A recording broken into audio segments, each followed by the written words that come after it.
आतंकिस्तान पर भारत की स्पेशल 7 की स्ट्राइक जारी।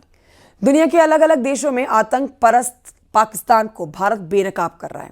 आपको हम दिखाते हैं तस्वीरें जिनसे आप समझेंगे किस तरह से भारत से जो डेलीगेशन दुनिया भर में पाकिस्तान के आतंक को उजागर कर रहे हैं, उनसे जुड़ी ये 7 तस्वीरें आपकी टेलीविजन स्क्रीन पर। सांसदों के डेलीगेशन के ये 7 ग्रुप अब तक कई देशों का दौरा कर चुके हैं, अन्य देशों के दौरों पर हैं। बैजयंत पांडा का ग्रुप सऊदी अरब, रविशंकर प्रसाद का ग्रुप इटली, संजय झा का ग्रुप जकार्ता, श्रीकांत शिंदे का ग्रुप कांगो, शशि थरूर का ग्रुप पनामा सिटी, सुप्रिया सूले का ग्रुप दक्षिण अफ्रीका और कनिमोई का ग्रुप ग्रीस पहुंच चुका है। ये ग्रुप दुनिया को ऑपरेशन सिंदूर की जानकारी दे रहे हैं। पाकिस्तान में पल रहे आतंकवादियों की दुनिया के सामने पोल पट्टी खोल रहे हैं।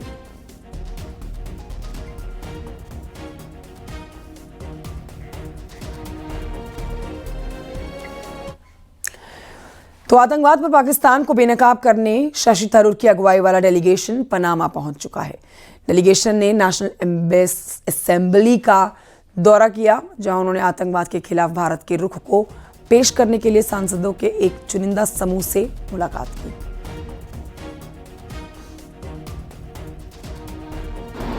But what has changed in recent years is that the terrorists have also realized they will have a price to pay. On that, let there be no doubt. When, for the first time, India breached the line of control between India and Pakistan to conduct a surgical strike on a terror base, a launch pad, the Uri strike in September 2015, that was already something we had not done before. Even during the Kargil war, we had not crossed the line of control. In Uri we did. Then came the attack in Pulwama in January 2019. This time we crossed not only the line of control, we crossed the international border and we struck a terrorist headquarters in Balakot. This time we have gone beyond both of those. We have not only gone beyond the line of control and the international border, we have struck at the Punjabi heartland of Pakistan by hitting terror bases, training centers, terror headquarters in 9 places. Panama पहुंचे शशि थरूर के group में शामिल सांसदों ने पाकिस्तान पर जमकर हमला बोला। शिवसेना सांसद मिलिंद देवड़ा और बीजेपी के सांसद तेजस्वी सूर्या ने क्या कुछ कहा, सुनिए। हमने पूरे विश्व को अहिंसा और शांति का बहुत ही महत्वपूर्ण संदेश दिया, लेकिन यही भारतीय संस्कृति ने विश्व को, अंतर्राष्ट्रीय स्तर को यह भी एक बहुत महत्वपूर्ण संदेश दिया कि अधर्म के खिलाफ लड़ना, लड़ाई लड़ना, जंग लड़ना ये केवल उचित नहीं बल्कि अनिवार्य है। The days of passivity are gone.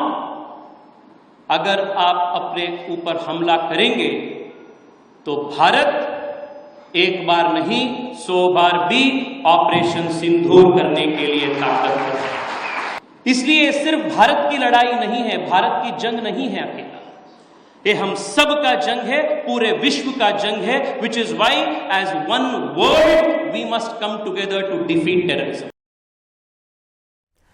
तो कुवैत में ओवैसी ने पाक पीएम शहबाज शरीफ और पाकिस्तान आर्मी चीफ आसिम मुनीर पर तंज कसा। उन्होंने दोनों को जोकर और बेवकूफ कहा। वहीं फतेहपुर पहुंचे केंद्रीय मंत्री रामदास अठावले ने कहा है कि पाकिस्तान पीओके को अगर हमारे हवाले नहीं करता तो युद्ध होगा।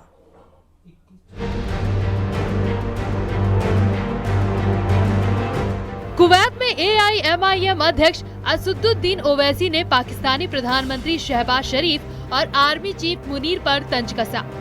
पाक सेना प्रमुख की तरफ से पीएम शहबाज शरीफ को गिफ्ट की गई फोटो का जिक्र करते हुए ओवैसी ने कहा कि ये बेवकूफ जोकर भारत से मुकाबला करना चाहते हैं। Yesterday, the Pakistani army chief had gifted a photo to the Pakistani Prime Minister Shehbaz Sharif. President of Pakistan was there, the Speaker of National Assembly was there. And these stupid jokers, they want to compete with India. They had given a photograph of a 2019 Chinese army drill claiming it's a victory over India. Owaisi ने पाकिस्तान पर तंज कसते हुए कहा कि नकल करने के लिए अक्ल भी होनी चाहिए, मगर इन नालायकों के पास अक्ल भी नहीं है। अच्छे पढ़ने वाले बच्चे के बाजू के बैठता था, तो नकल करने के लिए अकल भी चाहिए। इन नालायकों को अकल भी नहीं है। वहीं केंद्रीय मंत्री रामदास अठावले का बड़ा बयान आया है। उन्होंने कहा कि पाकिस्तान पीओके को अगर हमारे हवाले नहीं करता तो युद्ध होगा। कि अगर बिना युद्ध अगर पाकिस्तान हमको सौंपता है तो युद्ध होगा नहीं, लेकिन पाकिस्तान अगर हमको पीओके नहीं देता है तो पाकिस्तान के साथ युद्ध करना ही होगा। ये भारत के तमाम लोगों की भावना है और मेरी पार्टी की भी सूचना है कि भाई एक बार पाकिस्तान के साथ आर पार की लड़ाई होनी चाहिए। पाकिस्तान के आतंकवाद से रिश्तों को लेकर जहां भारतीय डेलीगेशन विदेशों में उसकी पोल खोल रहा है, वहीं देश में भी पाकिस्तान की नापाक हरकतों के खिलाफ लोगों का गुस्सा शांत होने का नाम नहीं ले रहा। Bureau report, news 18।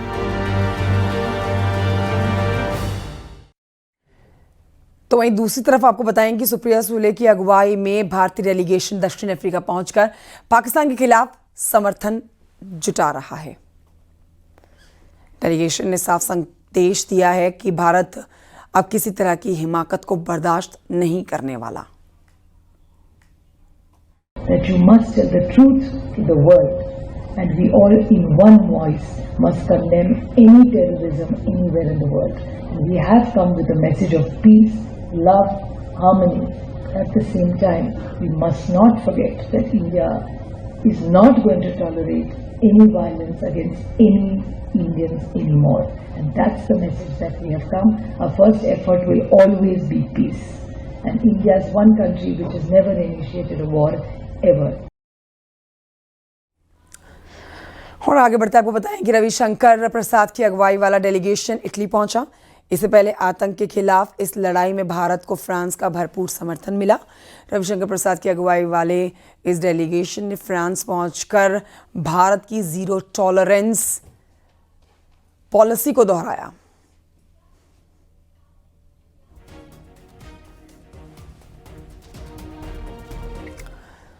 ऑपरेशन सिंदूर के बाद गुजरात पहुंचे पीएम मोदी। पाकिस्तान को साफ संदेश दिया। पीएम मोदी ने कहा कि पाकिस्तान को हर हमले का सही जवाब दिया जाएगा। पाकिस्तान को तय करना है वो शांति से रहे, वरना भारत की गोली तो है ही।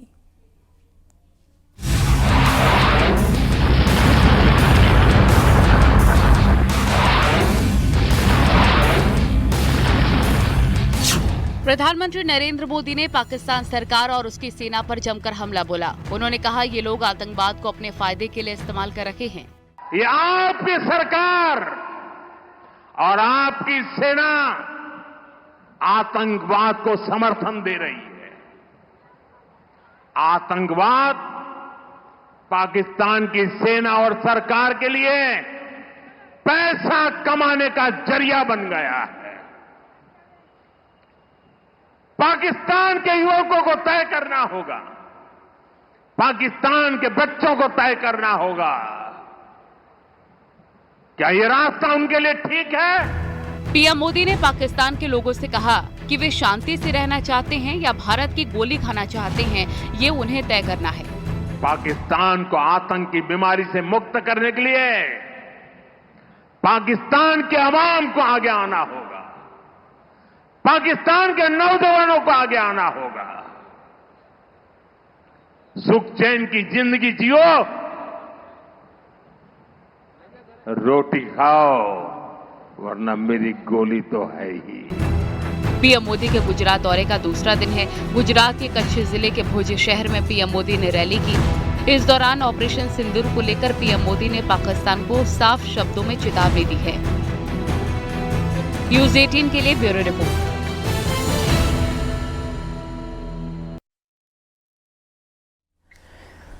2027 के उत्तर प्रदेश विधानसभा चुनाव, इसको लेकर कांग्रेस और समाजवादी पार्टी के बीच सीट बंटवारे को लेकर तनाव है। कांग्रेस के नेता इमरान मसूद ने समाजवादी पार्टी से सीट बंटवारे पर कहा कि हम भीख नहीं मांग रहे हैं। अब इमरान मसूद के बयान पर समाजवादी पार्टी का रिएक्शन भी आया।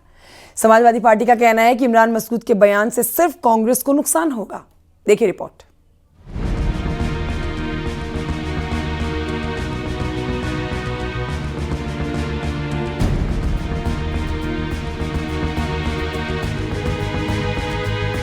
यूपी में 2027 के विधानसभा चुनाव को लेकर सरगर्मी धीरे धीरे बढ़ने लग गई है। पिछले लोकसभा चुनाव में कांग्रेस और समाजवादी पार्टी के बीच गठबंधन और अब 27 के चुनाव से पहले कांग्रेस सांसद का बयान, इससे साफ होता है कि यूपी में कांग्रेस कुछ अलग प्लानिंग कर रखी है। दरअसल कांग्रेस सांसद इमरान मसूद एक बार फिर से 2027 के चुनाव को लेकर स्टैंड क्लियर करते दिखे हैं और कह रहे हैं कि हम भिखारी नहीं है जो समाजवादी पार्टी से सीटें मांगेंगे। तो हम मांग कब रहे हैं उनसे? हम भिखारी हैं क्या? हम नहीं मांग रहे हैं। कौन मांग रहा है उनसे भाई? किसने कह दिया कि हम 35 सीटें मांग रहे हैं, हम 50 सीटें मांग रहे हैं, 100 सीट मांग रहे हैं? हम कब मांग रहे हैं? हम भिखारी हैं।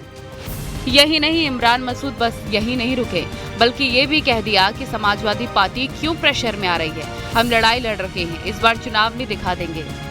हम तो अपनी लड़ाई की बात कर रहे हैं, आप क्यों प्रेशर में आ रहे हैं भाई? आप मत आओ प्रेशर में। हम कब कह रहे हैं कि आप प्रेशर में आओ? हम तो अपनी लड़ाई लड़ रहे हैं, अपनी बात कर रहे हैं। अब ये इसीलिए तो काम पे लगे हुए हैं ना, आपको दिखा देंगे हम। अब इसे छोड़ दीजिए बात को। उधर इमरान मसूद के बयान पर समाजवादी पार्टी ने भी जवाब दिया है। सपा समाजवादी पार्टी के प्रवक्ता मनोज यादव ने तंज कसा है और कहा कि इमरान मसूद राजा हैं, उनकी लड़ाई बीजेपी से है, लेकिन ये तो 100 भी पार नहीं कर पाए हैं। इमरान मसूद के बयान से यूपी में सिर्फ कांग्रेस को नुकसान हुआ है। वो भिखारी नहीं है, वो राजा हैं, तो उनकी लड़ाई भाजपा से है और भाजपा सेंट्रल गवर्नमेंट में बैठी है। वो कहाँ लड़ पाए, कहाँ जीत पाए? पूरे देश में क्या स्थिति रही? 100 भी नहीं पार कर पाए। उत्तर प्रदेश में सिर्फ और सिर्फ कांग्रेस का नुकसान होगा। ये पहली बार नहीं जब इमरान मसूद ने गठबंधन को लेकर बयान दिया है। इससे पहले भी इमरान मसूद समाजवादी पार्टी से गठबंधन को लेकर संकेत दे चुके हैं। अब एक बार फिर से ऐसे बयान से सियासी माहौल गर्म हो चुका है। Bureau report, news 18।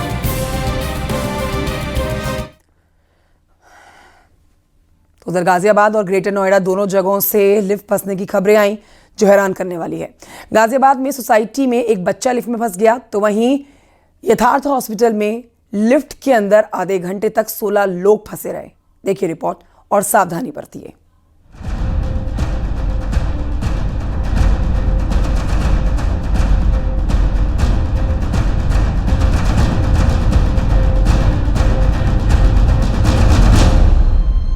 ये तस्वीर गाजियाबाद के कौशाम्बी की मीडिया मैजेस्टिक सोसाइटी की है।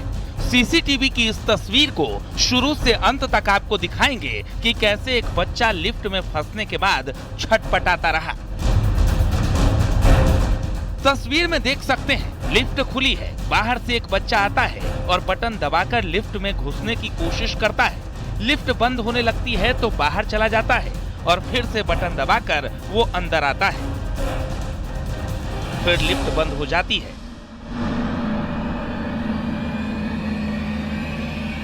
कुछ ही सेकंड में उसे लगता है कि लिफ्ट रुक गई, जिसके बाद वो उसे खोलने की कोशिश करता है। लिफ्ट थोड़ी खुलती जरूर है, लेकिन वो बाहर नहीं निकल सकता है क्योंकि लिफ्ट बीच में फंसी होती है।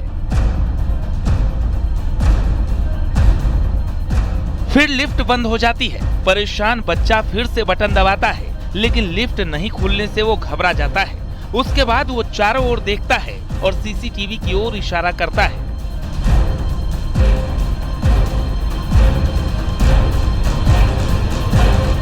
वो बताना चाहता है कि वो लिफ्ट में फंसा है। वो कहता है खोल दो, लेकिन उसे कोई मदद नहीं मिलती।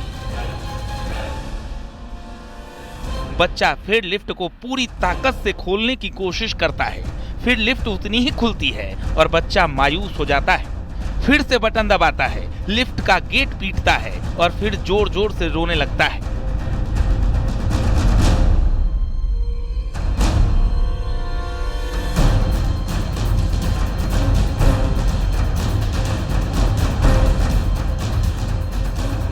लिफ्ट में फंसा परेशान बच्चा अब पूरी तरह से खुद को बेबस नजर पाता है।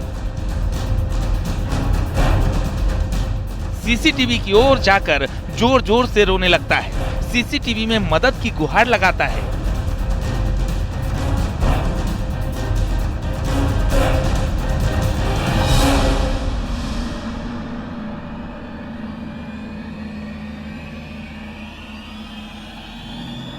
से बटन दबाने की कोशिश करता है और जब लिफ्ट नहीं खुलती तो हार कर बैठ जाता है और रोने लगता है।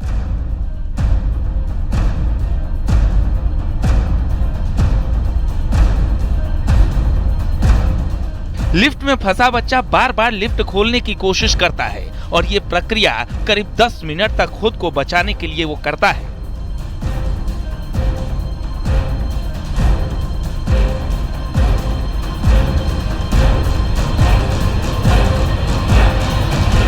कुछ देर बाद मेंटेनेंस के कर्मचारियों ने लिफ्ट को खोलकर बच्चे को बाहर निकाला।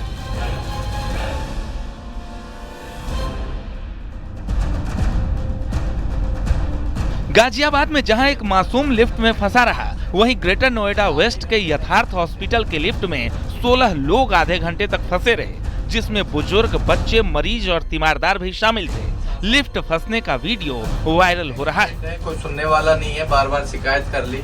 आधे घंटे में लोग बहुत परेशान है, बीपी भी बढ़ रहा है, बहुत लोग परेशान है। तो ये लापरवाही है हॉस्पिटल की, सिर्फ इनको पैसे से प्यार है। यहाँ पे कोई पेशेंट, कोई मरीज इस टाइम अंदर होता तो शायद उसकी जान चली जाती। लिफ्ट फंसने की ये दोनों घटनाएं बेहद डरावनी और खतरनाक है। हालांकि दोनों जगहों पर लोगों को सुरक्षित वापस बाहर निकाल लिया गया है। Bureau report, news 18।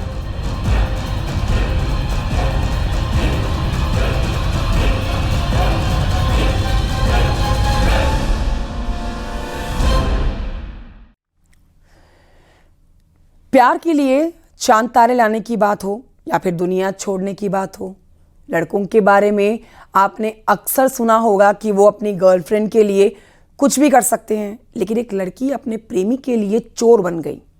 देखिए रिपोर्ट।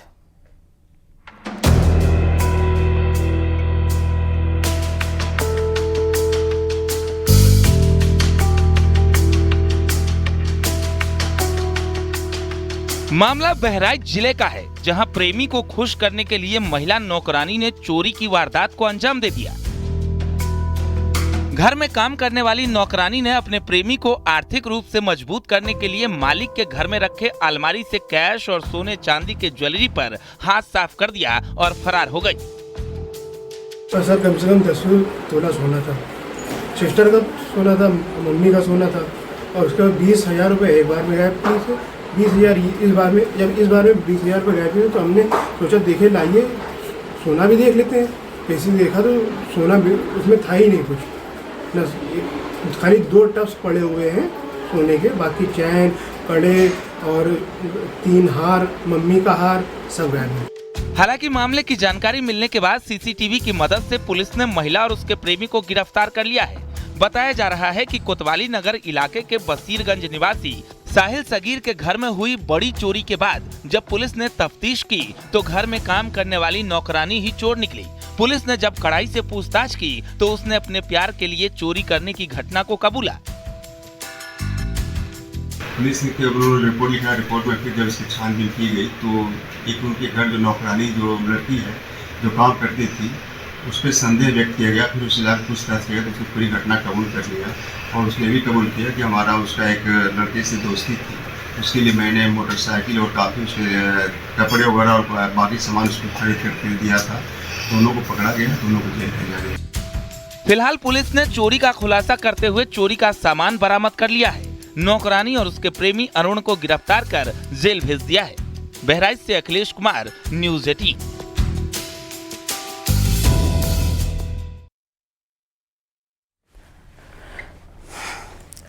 तीन दिन पहले सऊदी से आए 7 लोगों के अपहरण कांड के तहलका मचा दिया था। पुलिस ने तुरंत एक्शन लिया और अपहरण करने वालों को एनकाउंटर करके धर दबोचा। लेकिन पुलिस को नहीं पता था कि वो जिन लोगों को अपहरण से बचा रहे हैं वो तो खुद ही गोल्ड तस्कर हैं और इंटरनेशनल गोल्ड तस्कर हैं। पुलिस ने 4 तस्करों के पेट से 1 करोड़ रुपए का सोना बरामद किया है। रिपोर्ट देखिए।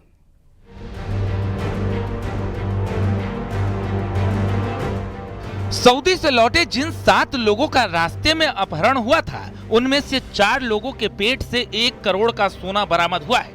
करीब 1 किलो 580 ग्राम के सोने के कई कैप्सूल चारों से बरामद हुए हैं और इसका वजन भी कराया गया। ये वजन लगभग 1.058 किलोग्राम निकला और ये जो हम लोगों ने यहाँ पे सर्टिफाइड ज्वेलर्स से उसको दिखवाया, ये सारे गोल्ड थे और गोल्ड 99.9 प्योरिटी के साथ थी, जिसकी कीमत लगभग 1 करोड़ रुपए बताई गई। उसको हम लोगों ने इन लोगों से रिकवर किया। दरअसल मुरादाबाद में 3 दिन पहले सऊदी से आए 7 लोगों के अपहरण कांड ने तहलका मचा दिया था। पुलिस ने तुरंत एक्शन लिया और अपहरण करने वालों को एनकाउंटर कर धर दबोचा, लेकिन पुलिस को नहीं पता था कि जिसे वो अपहरण होने से बचा रहे हैं वो सोना तस्कर है, वो भी इंटरनेशनल।